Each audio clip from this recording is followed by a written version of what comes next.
बिस्मिल्लाहिर्रहमानिर्रहीम। अस्सलामुअलैकुम। रमज़ानुल मुबारक की आमद है, इसीलिए रमज़ानुल मुबारक की ख़ास तैयारियां कर लें। अपने कमरे को साफ़ सुथरा कर लें। अपने कमरे या घर में एक छोटा सा कोना इबादत के लिए मुख्तस कर लें और जानिमाज़ और कुरान मजीद समेत दीनी कुतुब उस कोने में सलीके से रख दें। एक डब्बा बना लें, इसका नाम रमज़ान सेविंग रखें और रोज़ाना सदक़े खैरात इसमें डालते जाएं और इन पैसों को नेकी के कामों में सर्व करें।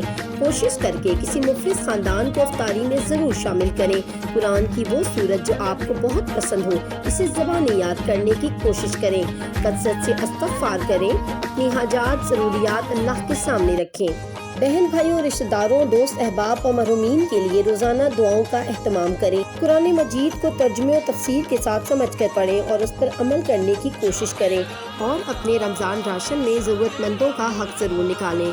इस रमज़ान को अपनी ज़िंदगी का आखिरी रमज़ान तस्वुर करें।